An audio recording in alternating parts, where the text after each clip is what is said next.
ناوی خوای گەورە سڵاوتان لەبێت بەڕێزان. مامۆستا عەلی باپیر ئەمیری کۆمەڵی ئیسلامی کوردستان پەیامێکی نوێ لەسەر ڕیفراندۆم بڵاو دەکاتەوە. لە پەیامەکەیدا مامۆستا عەلی باپیر ئەمیری کۆمەڵی ئیسلامی کوردستان ڕایدەگەێنێت بۆ هیچ لایەنێک ڕەوانیە بەتەنیا بڕیار بۆ خەڵک و وڵات بدات و موغامەڕەی پێوە بکات. بە میواندارێک لە بەڕێزان سەرنگ فەرەزەندامی پێشووی پەرلەمانی کوردستان لە سەدوی سەرکی هەروەها لە هەولێرەوە سەعید تەرکی ئەندامی سەرکردایەتی کۆمەڵی ئیسلامی کوردستان تاوتوی پرسی ڕیفراندۆم دەکەین. سەرەتا راپۆرتێک دەبینین دواتر لەگەڵ میوانەکانمان درێژە بەم پرسە دەدەین. ئێمە دەبێت پێشێ بێنین گرفتو کێشەکانمان چارەسەر بکەین، دامەزراوە پەکخراوەکانمان چاپ بکەینەوە، یاسان سەروەرکەین. تەبایی مامۆستا عەلی باپیر پەیامێکی نوێ لەبارەی ڕیفراندۆمەوە بڵاو دەکاتەوە. ئەمیری کۆمەڵی ئیسلامی لە سەرەتای پەیامەکەیدا جەخت لەوە دەکاتەوە گەلی کوردستان مافی خۆیەتی نەک ڕیفراندۆم ئەنجام بدات، بەڵکو خاوەنی قەواری سیاسی خۆی بێت لە هەموو بەشەکانی کوردستان. مامۆستا عەلی باپیر ئەوەش دەخاتە ڕوو ئەو ڕیفراندۆمەی باز دەکرێت بار هۆکارێکەوە بێت ئەنقەستیان هەڵا ئەنجام بدرێیان نا، سەروبەر بگرێیان نا، خراوەتە قاڵبێکی شەخسی و حیزبیەوە. ئەمەش زیانێکی زۆری پێگەیاندووە خەریکە هەر بەڕێوە لەبار بچێت. ئەمیری کۆمەڵی ئیسلامی لە پەیامەکەیدا تیشک دەخاتە سەر گرنگی زەمینەسازی بۆ پرسی ڕیفراندۆم و دەڵێت نابێت هیچ کەس نکۆڵی لەوە بکات نەک هەر کارێکی گەورە و چارەنووسسازی وەک ڕاگەاندنی دەوڵەت بگرە هەر کارێکی دیکەش بەبێ زەمینەسازی و ڕێخۆشکردن سەروبەر ناگرێ یان ئەنجام نادرێ یان بێ ئاکام دەبێت و تێیدا ڕەنج بە خەسار دەبین. دەربارەی بەرەی بەڵێ و نەخێریش مامۆستا عەلی باپیر ئاماژە بەوە دەکات وەک چۆن بەڵێکردنی ڕەهاو بێمەرج چارەسەری کێشەکانمان و گۆچانی جادووی نییە، بە هەمان شێوەش بە بژاردەی نەخێر دنیا نابێتە شامی شەریف. هاوکات پێی وایە بە هەڵبژاردننی نەخێر کێشە و قەیرانەکانی هەرێم بنەبڕ و چارەسەر نابن. لە درێژەی پەیامەکەیدا ئەمیری کۆمەڵی ئیسلامی باستەوە دەکات ئەگەر بەجددی دەمانەوێت بەرەو سەربەخۆی بڕۆین با هەرچی زووترە دوور لە نەفەسی حیزبی و دەمارگیری تەبای و لێک تێگەشتنی سیاسی بگێڕینەوە نێو خۆمان. مامۆستا عەلی باپیرەوەش دەخاتە ڕوو دەبێت سەرەتا بڕیاری گێڕانی شکۆ بۆ پەرلەمان و حکوومەت بدەین و ئاساییان بکەینەوە ئینجا ئاوڕێکی خێرای جددی لە ژیان و گوزەرانی خەڵک بدەینەوە و لەو هەموو ملیارانەی لەلایەن حزب و خزمن هەندێکیان بۆ حکوومەتی قەرزدار و خەڵکی هەژار بگەڕێنرێنەوە. لە هەمان کاردا ئەمیری کۆمەڵی ئیسلامی پێی وایە دوای ئەم هەنگاوانە دەکرێت و توێژێکی بابەتیانە و بەرپرسانە بکرێت لەبارەی ڕیفراندۆم و زەمینەسازی پرۆسەکە. لە کۆتایی پەیامەکەیدا مامۆستا عەلی باپیر ئەمیری کۆمەڵی ئیسلامی کوردستان ڕایدەگەێنێت بۆ هیچ کەس و لایەنێک ڕەوانیە بەتەنیا بڕیار بۆ خەڵک و وڵات بدات و موغامەرەی پێ بکات و قەیران و کێشەکانیشمان زۆر لەوە زیاتر و گەورەترن بە بەڵێکردن بۆ ڕیفراندۆم و نەخێرگوتن چارەسەر بکرێن.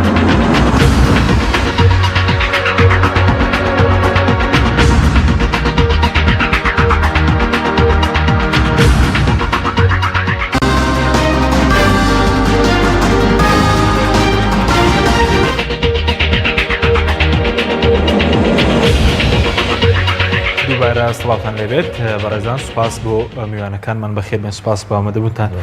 کاک سەرنگ دەمەوێت سەرەتا بەرلەوەی کە بچین سەر بابەتی ڕیفراندۆم ڕای بەڕێستان لەسەر پەیامەکەی مامۆستا عەلی باپیر بزانم چۆن لەم پەیامەدا ڕوانن.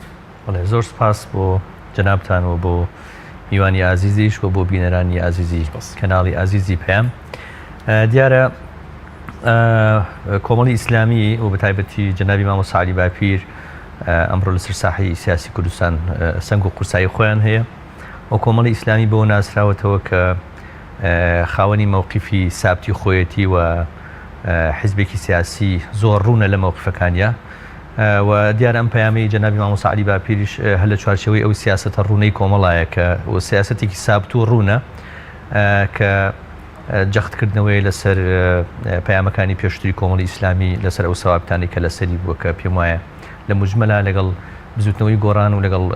بەرەیەکی ئازادی خوازی هەرچەند ڕێکخراویش نەبێ لە خەڵک و لە دەنگە ئازادەکانی کوردستان یەکەگرێتەوە کە بەرەیەکە پێم وایە لە خزمەتی میلەتایە. زۆر باش ئەو بەرەی کە ئێستا دروست بووە کە کۆمەڵ و گۆڕان لێک بەر لەگەڵ خەڵکی ئازادی خوازەوەی کە بەڕێستان باسی لێ دەکەن چی کۆی کردنێتەوە یعنی ئەگەر خەڵکێک مەسەلەن پارە و سامان کۆی کردنێتەوە ئەو بەرێتی چی کۆی کردنێتەوە مەبادیئەکانی ئازادی مەبادیئەکانی عەدالەتی کۆمەڵایەتی مەبادیئی دیموکراسی کۆی کردوینەتەوە ئەو مەبادیانە کۆی کردوینەتەوە کە ئێمە پێمان وایە ئەوەی کە کاری بۆکەین سەر بگرێت لە پێناوی کۆمەڵانی خەڵکی کوردستانایە لە پێناوی خۆشگوزەرانیایە لە پێناوی سەروەرکردی یاسایە لە وڵاتە لە پێناوی دروستکردنی موسساتایە لە پێناوی دروستکردنی دڵنیاییە بۆ پەڕینەوەی ئێمە لە قۆناغەوە بۆ قۆناغێکی تر بەڵ زۆر باش ئەگەر بینێت سەر مەسلەی ڕیفراندۆم ئەو ڕیفراندۆمی کە ئێستاە پێتان وایە بە تاو بە حیزبی کراوە ئامان لەوە چێک کە پرۆسێکی گرنگی وەکو ڕیفراندۆم بە حیزبی بکرێەوە زیانەکانی بە حیزبیکردنیان پرۆسێکی بەڵێ من ئێمە دایم لە خولی پێشووی پەرلەمانیش ینی سەردەمانێک کە چەند ساڵێکە باسیەوە کرێت کە پرسە نیشتیمانیەکان پێویستە تەوافقی سیاسی لەسەر بکرێەوە پێویستە ئەو پرسانەی کە پەیوەندیان بە کۆی کۆمەڵانی خەڵکی کوردستانەوە هەیە کە پەیوەندیان بە داهاتوی ئەم وڵاتەوە هەیە لە مەسلەی تاگەڕەوی حیزبی و شخصی دەربکرێ ئەم پرسانە پێویستی بەوە هەیە کە هەم کۆدەنگی جەماوەر و خەڵکی بۆ دروست بکرێ هەم کۆدەنگی هێز و لایەنە سیاسەکانی بۆ دروست بکرێ و لە ناویشانە پرسی ڕیفراندۆم پرسێکە کە بە بڕای ئێمە ڕەهەندی نیشتیمانی هەیە و پرسێکی چارە نووسازە ئەگەر وەک خۆی وەک مەبەستم ئەم ڕیفراندۆمە نیە وەک ڕیفراندۆم و وەک پرسی سەربەخۆیی ئێمە قسەی لەسەر بکەین لەناو قەوسێکە ئەمە پرسێکە دووبارەیەکەم و ڕەهەندێکی نیشتیمانی هەیە و مەوزوعەکە پەیوەندی بە مستەقبەلی هەمومانەوە هەیە بە نەوەکانی داهاتووشەوە بۆیە ئەم مۆزوع نابێ لە چوارچەوەیەکی حیزبی و شخصی قەتیز بکرێ و باسی لێ بکرێ و من پێم وایە کە هەڵەی هەرە گەورەی ئەم بابەتی کە ئێستا ناونراوە ڕیفراندۆم و هێنراوەتە پێشەوە ئەوە بوو کە لە یەک دومانگی ڕابردوو سەرۆکی پارتی دیموکراتی کوردستان کۆبوونەوەیەکی لەگەڵ هەندێک لە هێز و لایەنە سیاسیەکان کرد کە ڕۆژێکیان دیاری کرد بۆ ڕیفراندۆم و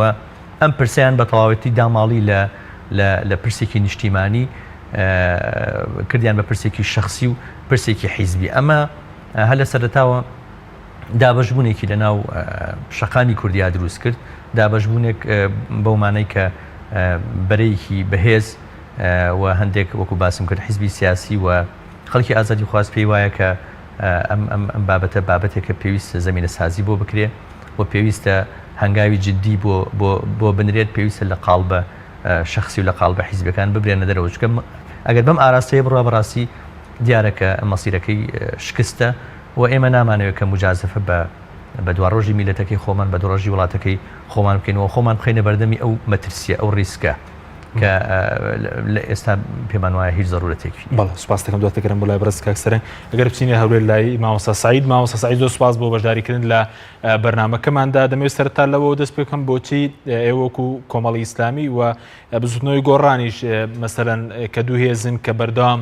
جەخت لە زەمینە سازی ناوخۆیی دەکەنەوە بۆ مەسەلەی ڕیفراندۆم بۆچی زۆر جەخت لە سەرم پرسە دەکەنەوە باخی زەمینە سازی چییە پێش ئەنجامدانی ڕیفراندۆم بەڵێ سڵاو لە ئێوە و لە بیسەران و بینەرانی کەناڵی ئاسمینی پەیام و لە میوانە بەڕێزەکەتان سوپاسان دەکەم دیارە ئێمە وەکو کۆمەڵی ئیسلامی و گۆڕان دوو هێزی سەرەکین لە هەرێمی کوردستان بەردەوامیش لە بەرەی گەل و خەڵک و مەزلوم و ستەمکاراندا بووینە ستەم لێکراواندا بووینە و بەردەوام ئێمە پێمان وا بووە دەبێت زەمینە سازیەکی گەورە بکرێت بۆ ڕیفراندۆم چکە ڕیفراندۆم پێویستی بە زەمینە سازیە هەم لە ڕووی ئابووری هەم لە ڕووی سیاسی هەم لە ڕووی کۆمەڵاتیەوە لەبەرەوەی چکە ئەم ڕیفراندۆمی ئێستا کە بڕیار لە سەردراوە لەن چەند حیزبێکەوە کە 25 نۆ ئەنجام درێت پێمان وایە کاتێکی نەگونجاوە و کاتێکی بەڕاستی پڕ لەوانەیە لە ئەژمونی ناخۆش و بارودۆخی زۆر نالەبار بۆ هەرێمی کوردستان بێنیتن و بەرەو هەرێمی کوردستان بگرێت جا بۆیە پێمان وایە کە ڕیفراندۆم زەرورەتێکە بکرێ بەڵام ئایا ئەو ڕیفراندۆمەکەی بکرێت چۆن بکرێت لە چه حاڵەت دێدا بکرێت ئێمە پێمان وەکو جەنابی مامۆستاژی شارەتی بە وتەکەی خۆی داوە کە ئێمە هەمومان وەکولانی ئەو لانەی کە لە هەرێمی کوردستان زیین باوەڕمان بە ڕیفراندۆم هەیە بەڵام ئەم ڕیفراندۆمە دەبێت ئامادەسازی بۆ بکرێت دەبێت لە قاڵبی شخصی و حیزبی و دەربێ و بڕاشمان بە بەڵێ و نەخێری ڕیفراندۆم هەندێک کەس پێی وابێ بە بەڵێ وەکو جەنابی مامۆستا ئیشارەتی پێدا دەبێتە شامی شەریف و بە نەخێریش دەبێتە شامی شەریف بەڵکو ئێمە هەر ئەسڵەن لەسەر کات و ساتی ڕێفراندۆم بڕیاردانەکە و شوێنەکە و جێگاکەی پێمان وایە زمینە سازی دێ بۆ بکرێتن و گلەیمان لەو مەوعیدە هەیە بەڵێ جیاوازی چییە بەڕێزت جیاوازی چییە لەگەڵ ئەو ڕیفراندۆمی کە ئێوە داوای دەکەن لەگەڵ ئەو ڕیفراندۆمی کە ئێستا بانگەشەی بۆ دەکرێت چ جیاوازیەکەیە؟ بەڵێ ئێمە پێمان وایە ڕیفراندۆم سەرەتا دەبێت لە پەرلەمانەوە بڕیاری لەسەر بدرێت بڕیار دەبێت لە پەرلەمانەوە بۆی دەرچێت پەرلەمان دەبێت یاسای بۆ دەرکات دەبێت پەرلەمان کات و ساتەکەی بۆ دیاری بکات دەبێت پەرلەمان بێ پرسیارەکان دیاری بکات دەبێت پەرلەمان دیاری بکە وەڵامەکان چێ ئەدەنەوە دەبێت پەرلەمان دیاری بکە ئەو ڕیفراندۆمە بۆ چی ئەنجام درێ ئایا بۆ سەربەخۆی هەرێمی کوردستانیان بۆ دانوستانە ئەوە یەک ئەوە خاڵێک وە خاڵێکی تر پێشمان وایە دەبێت ڕیفراندۆم بۆ خۆشگوزەرانی خەڵک بێ نابێ بەڕاستی ڕیفراندۆم بۆ ئەو هەموو مینەت و ئەو هەموو ئازار و ناخۆشی کە ئێستا هەرێمی کوردستان پێدا دەڕوا بێتە دووقات و دەقات بکرێتەوە کاتێک کە ئێمە ئەزانین ئێستا خەڵک لەو پەڕی معانات لەو پەڕی ئەزیەت و ئازارەوە ئەژی ئینجا تۆ بێ ڕیفراندۆمێکدا بەسەریدا بسەپێنی و ئینجا دەنگی پێویستی شنێنێتن و نەزانی چارەنووسی ئەو ڕیفراندۆمە بۆ چییە هەندێک دەڵێن بۆ دانوستانە هەندێک دەڵێن بۆ دەوڵەتە واتەوەی لە ئەتو هەر ڕۆژێ و بڕیارێک و هەر ڕۆژێ و ڕێیەک و هەر ڕۆژێ و نەوە شتێک خەڵک گوێ لێ دەبێ و لە ڕاگەاندن ئەمەش بوویتە جێگەی نیگەرانی خەڵک بوویتە جێگەی ئەوەی کە خەڵک بۆ داهاتوش ئەگەر ڕیفراندۆمێکی ڕاست و دروست بکرێت کە قەنەعەتی بە ڕیفراندۆم نەبێت بۆیە ئێمە پێمان وایە ئەو ڕیفراندۆم بۆ شێوازێ ئەنجام نادرێت بەڵێ ینی پێتان وایە ڕیفراندۆمی ڕاست و دروست تەنیاوەیە کە لە پەرلەمان بڕیاری لەسەر بدرێت یاخود زەمینەی سازی ناوخۆی تاوی بۆ بکرێت لە بوارەکانی دیکەشدا هەردووکیان زەرورن یەک دەوێت پەرلەمان بڕیار لەسەر پەرلەمانیش حتمما بڕیار لەسەر شتێک نادە کە زەمینە سازی بۆ نەکرابێ چکە ئێمە ئەگەر بێت و سەیری ڕیفراندۆم بکەین خۆ ڕیفراندۆم لە زۆر وڵاتان کراوە بەڵام لە وڵاتێک بە وڵاتێک فەرقێکی هەیە جیاوازی زۆری هەیە تاکو ئێستا بەڕاستی ئەمە نەیشارینەوە تاکو ئێستاما لە نەتەوە یەکگرتوەکان هەر ئەسڵم بە دانیشتووی عێراق ناو زەن دەکرێن نەک بەگەڵ و بە شعبێکی سەربەخۆکە ئێمە کوردین و ئەوانیش عەرەبن ئەمە خاڵێک لەنەوە یەکگرتوەکان تا ئێستا چی بۆ کراوە لە دەرەوە دواتر ئایا لەو وڵاتی ئیقلیمانی کە ئیقلیمیانێ لە دەوروبەری ئێمە چی کراوە لەگەڵ ئێران و لەگەڵ تورکیا زەرورتر لەگەڵ عێراق چی کراوە ئایا هیچ دانوستانی کراوە ئایا هیچ ئامادەسازیە بۆ کراوە ئایا لە دەستوری عێراقی جێگیر کراوە کە ئێمە هەر کاتێک ماف و حەقی خۆمانە داوای ڕیفراندۆمی سەربەخۆی خۆمان بکەین دوای خۆ ئێمە زۆر دەرفەتمان لە دەستداون بۆ ڕیفراندۆم ینی لەو کاتێکی عێراق لە ژێربەندی حەوت دابووە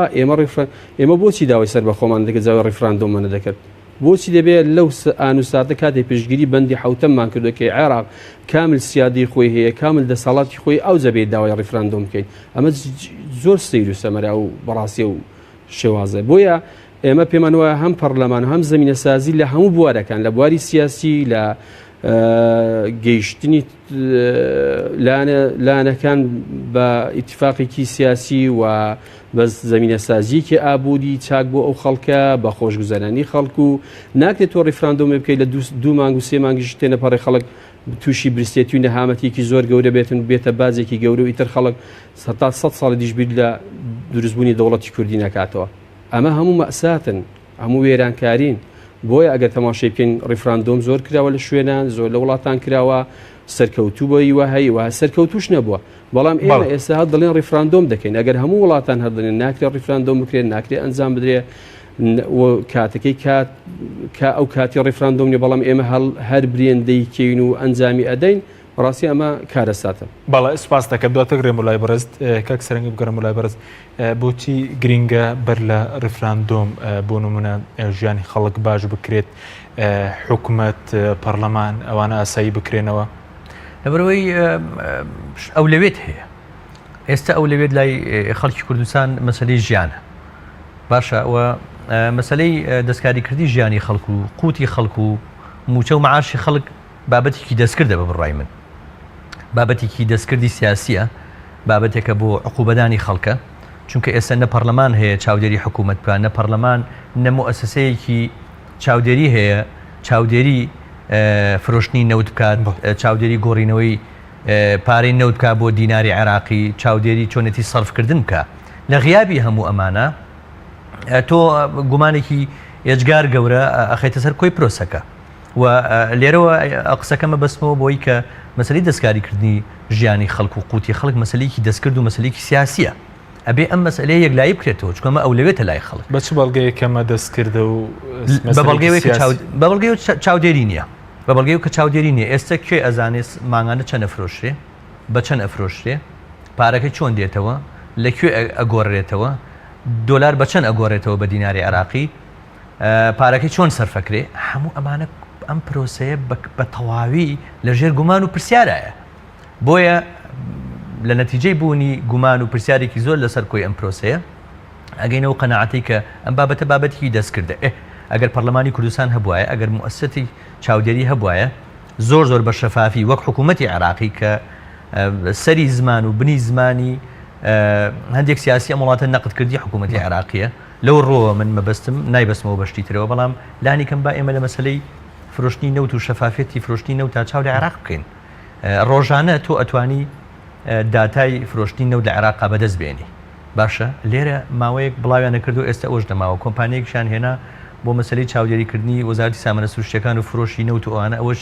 پارێکی زۆریان ناوەتی تا ئێستا هیچ نەتیجەیەکی نەبوو هیچ دەنگیشی نەماوە لەبەرەوە ئەم پرۆسەیە پێویستە یەکلایی بکرێتەوە چونکە ئەولەوێتە لای خەڵک وەکو باسم کرد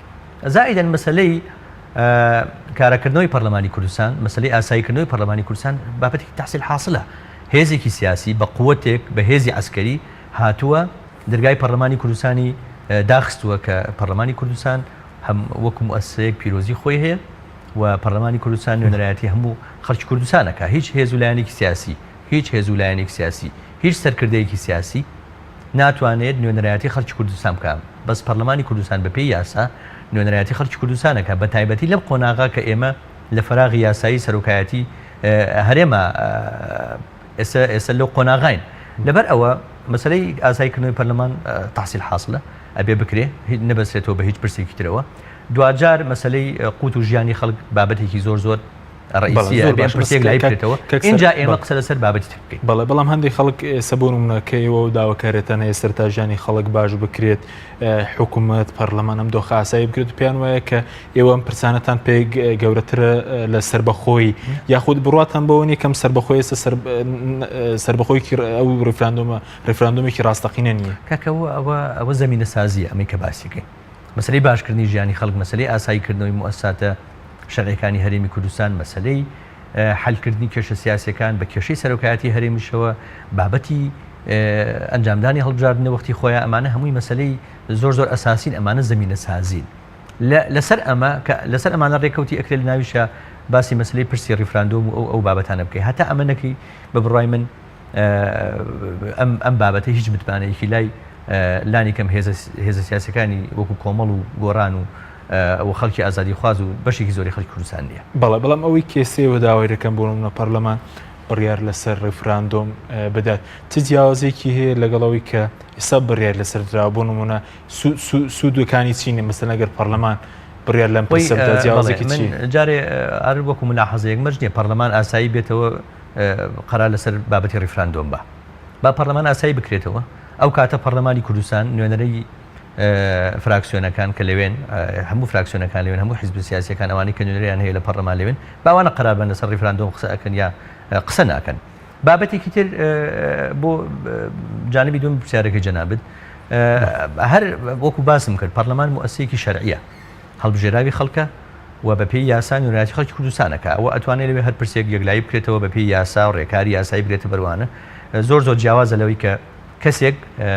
کە هیچ شەرعەتێکی یاسایی نییە کە کاک مەسعود سەرۆکی پارتی دیموکراتی کوردستان لە ئێسایی شەرعەتێکی یاسایی نییە هەندێک هێز و لایەنی سیاسی لە ماڵەکەی خۆی کۆبکاتەوە قسە لەسەر بابەتی ڕیفراندۆم و سربەخۆی ئەو بابەتانە بکەن من پێم وایە ئەمە ئێمە جارێ ئەوە بۆکو باسم کرد ئەو زەمینە سازیانە بێ بکرێ ژیانی خەڵک باش بکرێن جاوە ئێمە لە بەردەمی انتخابات هەین چەند مانگی انتخابات دەکرێت بە هەر هێزێکی سیاسی عرضی عضلاتی خۆی بکە بە لە انتخابات عرضی عضلاتی خۆی بکە ئەگەر توانی زۆرینەی خەڵکی کوردستان قەنەعەت پێ بکە لە هەڵبژاردنێکی شەفاف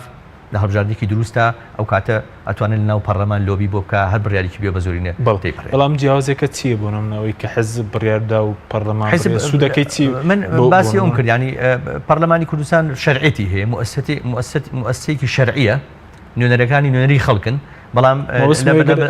ریفراندوم چیزیا لە ئاستی عێراق لە ئاستی هەرێمایەتی لە ئاستی نەوزوڵەتی چۆن مامەڵ لەگە ریفراندۆمێک دەکرێت کە پەرلەمان بڕیار لەسەر لەگەڵ ریفراندۆمێک کە ئەوەی کە بەڕێزدە لە حیزبەکان لە کۆبوونەوەیەکدا بڕیاری لەسەر جارێ مە حیزبەکان آخر ئێمە تۆ بین بابین وردی کەینەوە جارێ هەر کورسی ناو پەرلەمان حساب بکەین جارێ لە 130 کورسی ناو پەرلەمان لە دەروی ئەم پرۆسەیە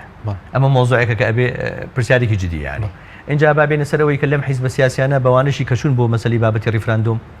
بەڵبنیاوە کۆمەڵی خەڵکی زۆر لەلایەنگری و حیزبە سیاسانش ئامادەنین لە ئێستا دەنگ بە ریفراندۆم بن یا بشنا ئەو پرۆسەیەوە باشە لەوە ینی پرۆسەکە بەگشتی گومان و پرسیارێکی زۆری لەسەرەوە وەکو باسمان کرد ینی هەم کۆدەنگی لەسەر دروست نکراوە هەم زمینە سازی بۆ نکراوە ئەمانە گرنگە بکرێ اینجا ئەمە سەرڕای ئەوەی کە لە ئێستا بابەتی ریفراندۆم بابەتێکە کە بۆتە کێشەیەکی تر سەرباری کێشەکانی تر بۆ هەرێمی کوردستان لەگەڵ حکوومەتی عراقی لەگەڵ ئێران لەگەڵ تورکیا کە ئەمان دوو دراوسەی زۆر گرنگن لەم کاتا بۆ ئێمە و UN بەڕسمی داواکە کە نەکرێ ئەمریکا وەکو هێزێکی جیهانی گەورە لە ناوچەکە کە قورسایەکی زۆری هێداواکەران قسە لەسەر مەسەلەی دواخستنەکەی سوپاس دەکەم بەڵێ بینێرانی بەڕێز ناوبەڕێکی کورتمان هەیە دوای ناوبڕەکە دەگەڕینەوە هەولێر لەگەڵمان بنێنەوە. بەرنامەی ئەمڕۆ با سپۆنسەری کۆمپانیای ئەسێ بۆ بازرگانی مۆبایل شیری ئەڵتونسا.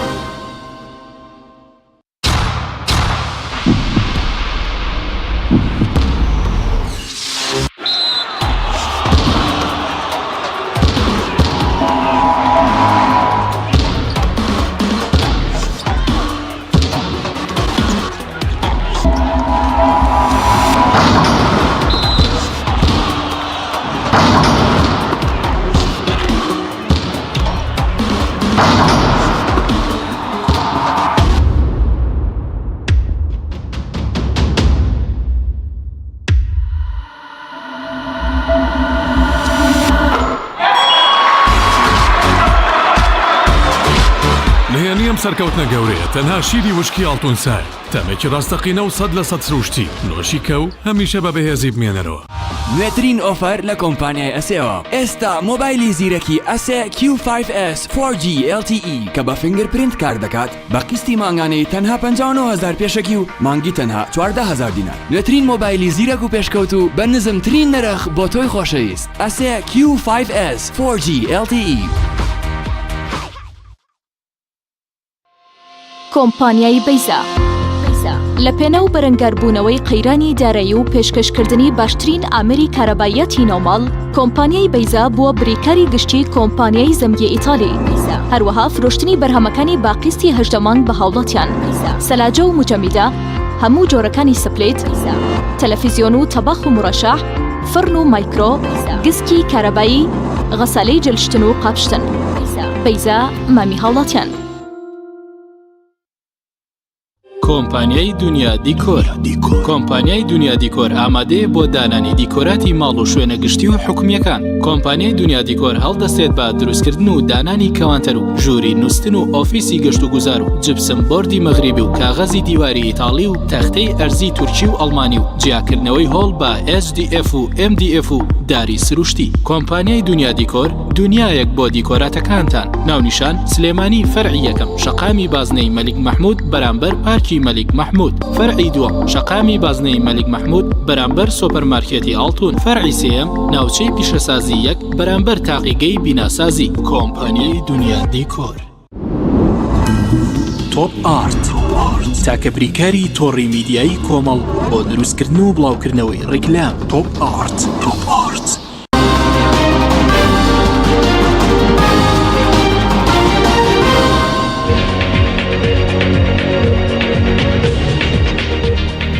دووبارە سڵاوتان لەبێت بەڕێزان. مامۆستا سعید ئەگەر بگەرەمەوە لای بەڕێز سەبارەت بۆی کە پێشتر بەڕێستان باستان لەوە کرد کە ئەم ڕیفراندۆمە زەمینە سازی بۆ نەکراوەوە ڕێگایەکی دروست نییە. تەنیا لەبەرەوە دروست نییە کە بۆ نمونە دوو لایەن وەکو کۆمەڵ و گۆڕان لەم پرسەدانی یاخود لەبەرەوەی کە هەر لە بنەڕەتدا هیچ پێراویستێکی دەوڵەت بوونمان لە ماوەی 26 ساڵی ڕابردوو لە هەرێمی کوردستان نییە.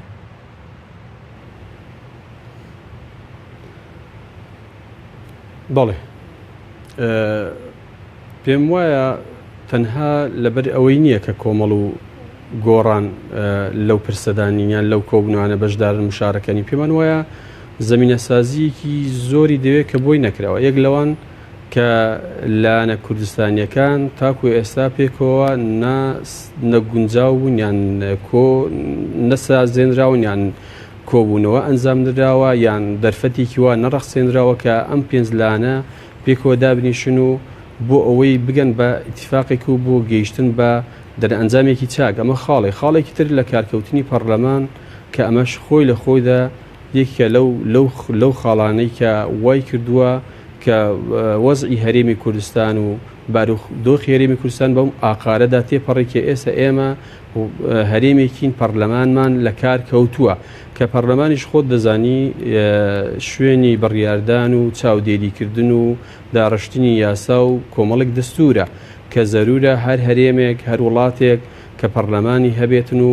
بۆ ئەوی بتوانێت ڕای کارەکانی خۆی بکە. بەڵام ئێستا پەرلەمانەکەی ئێمە لە کار کەوتووە کەواتە پەرلەمان بوویتە حەز و ئارەزووی هەندێک خەڵک کە چۆن حەز بکە ئاوا پەرلەمان لە کار بخرێ و چۆن حەز بکە و پەرلەمان کارا بکرێتەوە. ئەمە یەکە لەو بارودۆخە مەترسیدارانەی کە بەروی هەرێمی کوردستانی گرێتەوە یان نەمانی شەرعیەت بۆ سەرۆکایەتی هەرێم. ئەمەش یەکێ لەو بارودۆخە ناهەموارەی کە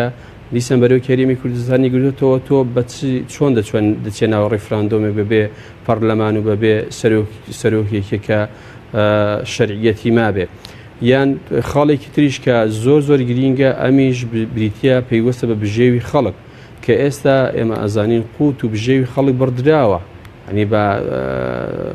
بە وانیە بڵێن ئەم وەزعە دروستکرا بێ سروشتی بێ بەڵکۆم وەزعە دروستکراوە لەلاەن چەند خەڵکانێک لەلاەن چەند لایەنێکەوە دروستکراون بۆ ئەوەی ئەم خەڵکە عقوبە بدرێتن و خەڵک ئیتر پەیوەستی هەموو فەرمان و بڕیارەکانی وان بێ. ئەم خاڵانن ئەم وەزعەن کە پێویستە زەمینە سازی بۆ بکرێتن و بۆ ئێوەی پێشەوەی ئێمە بچین ناو ڕیفراندۆمێکی ڕاست و دروست ڕیفراندۆمێک ئەنجام درێ. ڕیفراندۆم بەو حاڵە ئەنجام نادرێ بۆیە زەرورە ئەم ڕیفراندۆمە دوا بخرێتن و بۆ کاتێک کە پەرلەمان بڕیاری لەسەردا بۆ کاتێکە بگەینە تەوافقێکی نیشتیمانی بۆ کاتێکە بژێوی خەڵک چاک بکرێ و بۆ کاتێک کە یاسای سەرۆکاتی هەرێمی چارەسەر بکرێتن. بەڵێ زۆر باشە بەس بەرز دەڵی ڕیفراندۆم بەم زەمینی ئێستا بەم شێوێ ناتوانێت سەرکەوتو بێ بەڵام لە بەرامبەردا بەرەکەی ئەو بەرەی کە سوورە لە سەرنجامدانی ڕیفراندۆم بەبێ زەمینە سازی حکمت لەوەدا چیەکەوە هەر سوورن لەوەی کە باز دەکەم 25 نۆ ئەم ڕیفراندۆمە ئەنجام درێ وەکو بەڕێزوتە زەمینە سازیەک لە ڕووی بنەماکانی بەدەوڵەت بوون لە ڕووی بژێوی خەڵک لە ڕووی هەرێمەتی و نێودەوڵەتیش لە ئارادانیە. بەڵێ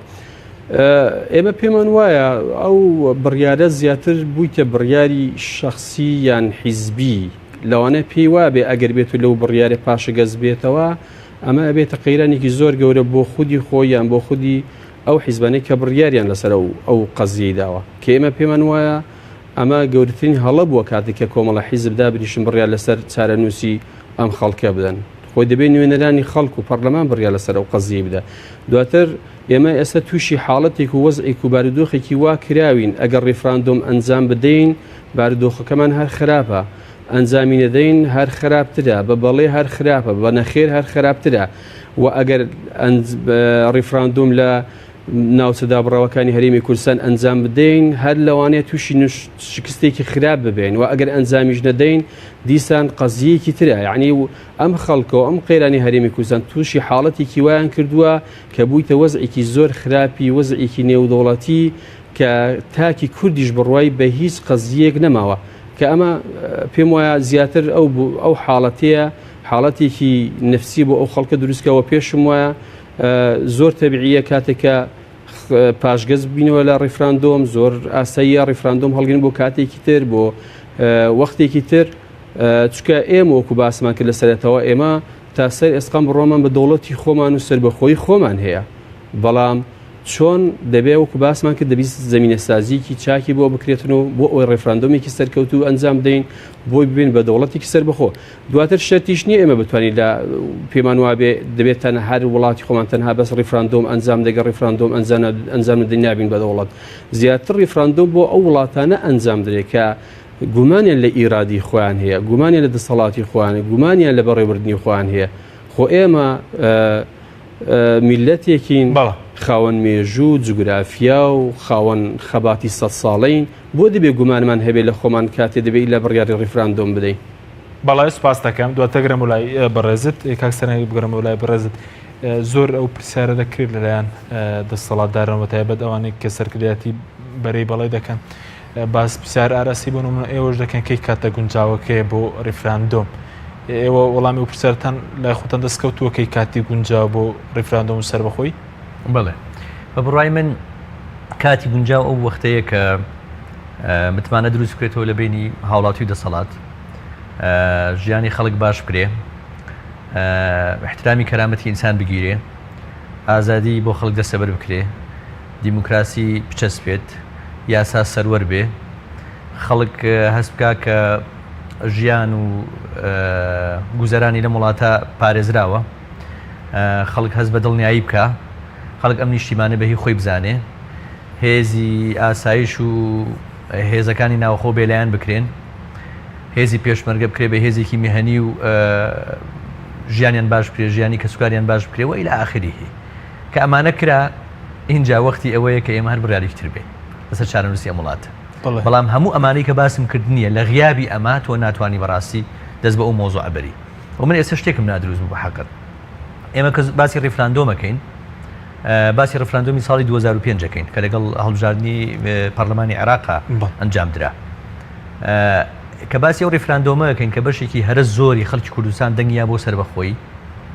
فعلەنەوە وەسیقێکی گرنگە و ماوە لە شوێنی خۆیەتی کە باسی ئەوە ئەەکەین ئەڵێن نا ئەمەی ئێستا جایە ئێ باشە فەرقەکە چییە من ئەو پرسیارە ئەەکەم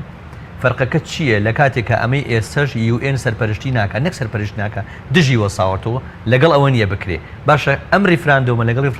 ڕیفراندۆمەکەی پێشوو چ فەرق جیاوازێکی نیە بە بۆچوونی هیچ جیاوازێکی نییە بۆچی جیاوازی لەبەرەوەی کە نەتۆیەکتوەکان بەڵێ هیچ سەرپەرشتیەکان نەکردووە بەڵێ نەتۆیەکتوەکان سەرپەرشتی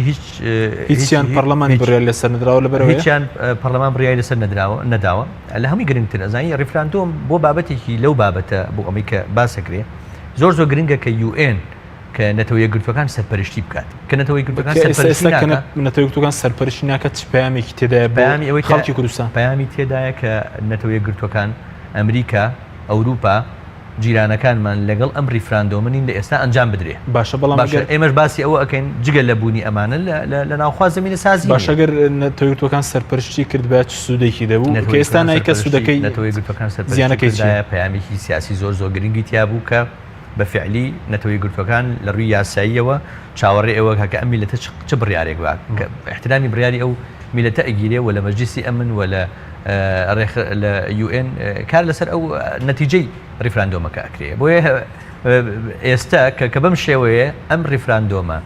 هیچ جیاوازیەکی نییە لە ڕووی جەوهەری لە ڕووی سیاسی باشە لەگەڵ ئەو ریفراندۆمی کە لە ساڵی 2005 کرا بەڵێ بەس ئەو کە نمونەی کێسەیەمە لە هیچ شوێنێکی دە نمونەی بەم شێوەیە کە حیزبەکان بوونم لە کۆبنەوەیەکدا کۆبنەوە بڕیار لەسەر شتێکی ئاواچارن و ساز بدەن حکوومەت ڕۆڵی تێدانە بێ پەرلەمان ڕۆڵی غایی بێت لەم پرسە نە هەر عیبێکی گەورەیە مەسلەی ڕۆڵی پەرلەمان غیابی یعنی تۆ ئێستا من تێ ناگەم ئەمانە لەگەڵ نوێنەراتی وڵاتانی تر دانیشن کە باسی ئەم مۆزوعانەکەن ئەڵێن پەرلەمان چی یانی ئەڵێن پەرلەمان غائیبە ئەڵێن پەرلەمان کۆ نابێتەوە ئەڵێن پەرلەمان یان چیان ڕویان دێ بڵێن ئێمە پەرلەمانمان بەهێزی ئەسکەری داخستووە بەهێزی چەک داخستووە کەمە عیبێکی زۆر گەورەیە بەڕاستی تۆ ئێمە لە مەسلەی دیموکراسی لە مەسلەی احترامگرتنی ئازادیەکان لە مەسلەی ئێمە دایم بە دەروی خۆمان و تۆ گەلێکین چەساوینەتەوە مافمان پێشێل کراوە ئەزیێت دراوین دیکتاتۆر چەوسێنێت ئێستا خۆمان لەناو خۆمان ئەم کە حکمی خۆماڵیە ئەمانە پەیڕەو ناکەین ئەم پرەنسیپانەمان ژێر پێ خستووە باشە پەیامی ئێمە بۆ دەرەوە چی ئێستا بەس ینی بەم پرسیارە زۆر جدیە ئێمە لەوانی بکەین پەیامی ئێمە بۆ دەرەوە چییە هیچ پەیامێک پێ نیە چونکە ئەوەی کە کاتی خۆی ئەمان و دەرحەق بە ئێمە ئەکرێ ئێستا دەسەڵاتی خۆماڵی زۆر لەوانەیە دووبارە کردوەوە لە سەردەمی حکومڕانی خۆیان بەداخەوە بەرامبەر بە میلەتەکەی خۆی ئەوەی کە باسم کرد متمانە نەماوە خەڵک بێزارە خەڵک خۆی بە میوانە زانێ لەم نیشتیمانە ئێمە وەرە خۆزگە ینی دەستگایەکی پەیوەندیدار هەبووە ڕۆژانە ئەحسایی ئەوەی بکردایە کە چەند عایلە چەند گەنج چەند خەڵک ڕۆژانە نیشتیمانە بەجێ هەڵێ بۆچی بەجێ هێڵێ بۆ بەجێ هەڵێ ئەم سیاسیانە قیادەی حیزبانە لە خۆیان ناپرسن کە خەڵک بۆچی ئەم نیشتیمانە بەجێ هێڵێ کاک حەکیم پرسەکە زۆر لەوە گەورەترە من پێم وایە بڵێن دەوڵەتمان نییە بۆیە نا مەسەلە دەوڵەت نییە مەسەلە ژیانە مەسەلە گوزەرانە باشە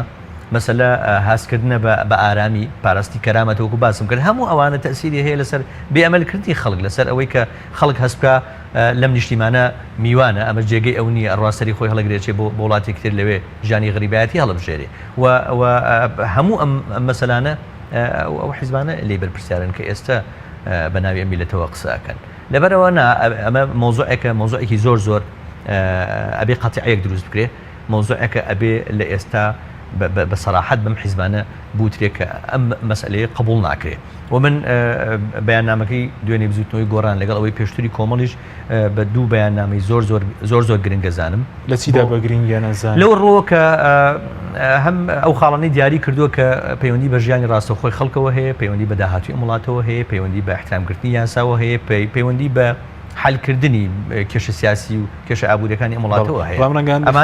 ئەمانە بە مەرج تێ بگەن بۆرم ئەوەی کە پێشتر کۆمەڵ بڵاوی کردەوە لەگەڵەوەی کە دوێنێش بزوتنەوەی گۆڕان خەڵک عکسەکەیەگە ئێستا لە دوای ئەم بەیاننامانی کە بڵاو کراوەتەوە ئەو خاڵانی کە خراونەتەوە کە خاڵی زۆر منطق و زۆر معقولن و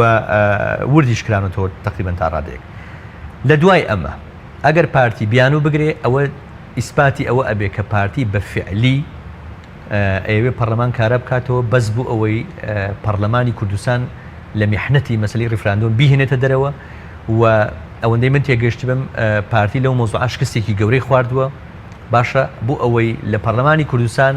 حیزبە سیاسەکانی تر بکە بە شەریکی ئەو شکستە سیاسی شکستەکەی لەوە خواردووە کە ئێستا بابەتی ڕیفراندۆمی ڕاگەیاندووە لەگەڵ هەندێک حیزبی سیاسی تر ڕۆژێکی بۆ دیاری کردووە ئێستا خۆی باشە زانانی هەم لە ناوخۆ ئەم زمینە سازیە نەکراوە هەمیش وڵاتەکانی دراوسێ وڵاتە زلهێزەکان قورسە لەو کاتەوە زۆر قورسە وەفشارێکی زۆر ئەکرێت لەسەر هەرێمی کوردستان بۆیە من پێم وایە لە ئێستا ئەگەر ئەو بڕگە و خاڵانی کە باس کراوە جێبەجێ نەکرێ ئەوە ئیسپاتە بێ لەسەرەوەی کە پارتی بەتەنها بۆ مەسەلەی ڕیفراندۆم بۆ عیلاجکردنی مەسەلەی ڕیفراندۆم ئەوێ پەرلەمان کارە بکاتەوە واتە ئەوێت حیزبەکانی تر بکە بە شەریکی ئەو شکستە من پێم وانێ حیزبەکانی تر قبول بکەن بەڵێ سوپاس دەکەم مامۆستا سەعیدی بگەڕێم وڵای بەڕێز سەبارەت بۆی کە بەڕێستان باسان لەوە کرد کە نەبەڵێ نەخێر ناتوانێت کێشەکانی ئێستای هەرێمی کوردستان چارەسەر بکە ئەی بژاردە چیە ئێستا باشترین بژاردە چی ئەوەیە کە ڕیفراندۆمەکە دوا بخرێت بۆ کاتێکی گونجاو وەکۆی کاک سەرنگ باسی کرد لە ڕووی ناوخۆی و کاتی گونجاوە بێ لە ڕووی پەیوەندی نێوان دەسەڵات و خەڵک کاتی گونجاوە بێت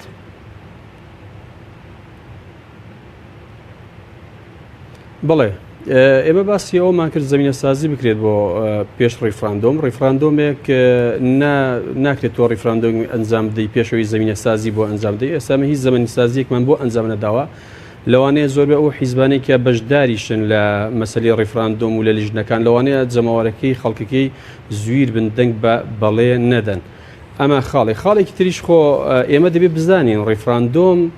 دەبێت نەتەوە یەکگرتوەکان دانی پێدا بنێن دەبێت نوێنەری نەتەوە یەکگرتوەکان ئامە دەبێت لێرە ئەمەش کە هیچی نەکراوە چکە ئەبێ نابێ بەڕاستی ئێمە بیشارین دەبێت ئێمە سوود لە بارودۆخی وڵاتانی تر وەرگرین ئەو وڵاتانێکە لە پێش ئێمە لە کۆمەڵێک قەیرانی وەکو ئێمە ژیاون ئێستا ئەگەر تۆ بی وڵاتان دابشکێ بۆ سەر دوو دابشکێ دەبینی وڵاتان بۆ دوو دۆخ دابژمە بۆ دوو بەرە دابژبوون کۆمەڵێک لەو وڵاتانێک کە لەژێر دەستی مستعمەرە بوون لەژێر دەستی وڵاتانی تردا بوونە کە لەوانەیە لە نەتەوە یەکگرتوەکان بارودۆخیان زۆر ئاسایی تر بێز نەتەوە یەکگرتوەکان و هەروە ئەنجومەنی ئاسایشی زیاتر پشتگیریان کە بۆ بەرەو سەربەخۆ بوون بەڵام تەماشایەکی ئەو وڵاتانەی کە داگیر کراون لەلایەن وڵاتی محەلیەوە کە ئێمەش وەکو کوردستانی خۆمان یەکین لە وڵاتانە کە تاکوی ئێستا ئێمە باسمان نەکردو کە ئێمە وڵاتێکی داگیرکراوین کە داگیرکراوینە تا ئێستا لە نەتەوەیەگرتوەکانە وەکو باسم کرد باس نەکراوین کە وڵاتێکی داگیرکراوین بەڵام زۆر زەرورە کە ئێمە لەگەڵ وڵاتی ئەو وڵاتی محەلی دابنیشین و لەوێەوە بڕیا لەسەر چارەنووسی خۆمان بدەین و بۆ ئەوەی بگەین بە ئامانجی خۆمان خۆ نمونێ وڵاتانەمان زۆرە وەکو ئەوەی لە تەیمور و ئەوەی لە وڵاتی خواری سوودان و زۆر لە وڵاتانی تر ئەریتریا ئەبینی کاتێک کە دێت لەگەڵ ئەم وڵاتەدا ئەنیشێتن و دەیگەن بە سازانێک بۆ ڕیفراندۆم ئینجا ڕێفراندۆم ئەنجامەدەن ناکرێ من بەڕاستی خۆم تووشی ڕیفراندۆمێ بکەم پێش ئەوەی من بێم لەگەڵ عێراق دابنیشم لەگەڵ حکوومەتی مرکزی بڕیا لەسەر ڕیفراندۆم دەم لە پاش ڕیفراندۆم بچم لەگەڵ عێراق دابنیشم ئەما یەکە لەو خاڵانەی کە بەڕاستی ئێمە سوودمان لێوەر نەگرتووە خۆ هەمومان ئەزانین هەموو وڵاتان هەر لە وڵاتانی ئیقلیمی و هەم لە وڵاتانی زلهێزی گەورە هەموو دژ بە ڕیفراندۆمن خۆمە نابێ ئەوەش بەڕاستی بیشارینەوە خەڵک هەر کاتێک ئەمریکا پشتگیری ڕیفراندۆمی هەرێمی کوردستان کە ڕوسیاش لەوانێ بێدەنگ نەبێ لە زۆر لە هەرێمەکانی تر کە دەبێ ئەو وڵاتانش ڕیفراندۆم سەربەخۆوی دەبێ وڵاتی سەربەخۆم لەوانێ ئەو کاتی زەریرێکی گەورە بە ئەمریکا بکەوێت بەڵێ سوپاس دەکەم کاتمان کەماوە زۆر بە کورتی سەبارەتەوەی کە بۆ چوونی ئەو باشترین بژاردە ئێستا دواخستنی ڕیفراندۆمە بۆ کاتێکی گونجاو بەڵێ پێمان وایە باشترین دەرفەت ئەوەیە کە ڕیفراندۆم دوا بخرێ بۆ کاتێک گونجاو باشترین دەرفەت ئەوەی کە تۆ بژێوی خەڵک بژێوی خەڵک چارەسەری کە ئەو بارودۆخەنە هەموارە بکە کە ئێستا خەڵک تێکەوتووە بژێوی خەڵک چابکەی و هەروە بۆ ئەوەی خەڵک متمانەی بە وڵات هەبێ متمانەی بۆ حکوومەتێ بێت چکە ئێمە هەمومان ئەزانین کە ئێستا هەم هاوڵاتیان لە حکوومەتەوە بەڕاستی زۆر ناڕازی نیگەرانن بۆیە سەری خۆیان هەڵدەگرن و بەرەو وڵاتانی تر ئەڕۆن سپاس دەکەین ئەم ڕێگایە پڕ لە ناخۆشی پڕ لە مەرگەی دەکەم بە چارەنووسی خۆیان بەڵێ سپاس دەکەم کاک سامی دو پرسیارم بۆ بەرزتن بە بچوونی ئێوەش باشترین بژار لێ سەدا دواخستنی ئەم پرسێ باشترین بژاردەیە دواخستنی مەسلەی ڕیفراندۆم و ئەو خاڵانەی کە خراونەتە ڕووەکو باسم کرد لە بەیاننامەی گۆڕانیش و لە بەیاننامەی کۆمەڵیش ئەگەر بێنە پێشەوە ڕێکوتێک بکرێت لەسەر ئەوە ئێمە پێم وایە ئەگەین بە نەتیجەیەک ئەگەر نا ئەمانە ناکەن ناتوان ژیانی خەڵک باشکەن ناتوان شەفاون ناتوان مەسلەی کێشەی سەرۆکاتی هەرێم یەکلای بکەنەوە یا نایەنەوە یەکلای بکەن یا نایەنەوەی پەرلەمان یەکلای بکەنەوە کارا بکەنەوە بگورە ئاسایی بکەنەوە ئەوە باشترین بژاردە ئەوەیە کە بفەرمونون بە لە وەختی یاسایی خۆیان با انتخابات بکەین هەموو هێزولایەنە سیاسەکان ئەچینە انتخاباتەوە انتخاباتێکی شەفاف و انتخاباتێکی پاک و بێگەر دەکەین هەر هێزێکی سیاسی بردیەوە پیرۆزی بێت و ئەو بابچێ بەردامی خۆی بەڵێ زۆر سپاس بۆ بەرز سەرنگ فەرەج ئەندامی پێشووی پەرلەمان حوسێن لە فراکسیۆنی گۆڕان کە لە سوودی سەرەکی لەگەڵ مابووی هەروەها زۆر سپاس بۆ بەرز سعید تەرکی ئەندامی سەرکردایەتی کۆمەڵی ئیسلامی کوردستان کە لە هەولێرەوە لەگەڵ مابووی سپاس بۆ بینێرانی بەرز سپاس بۆ کارەنەم تا بەرنامەی تر خواتان بەخێر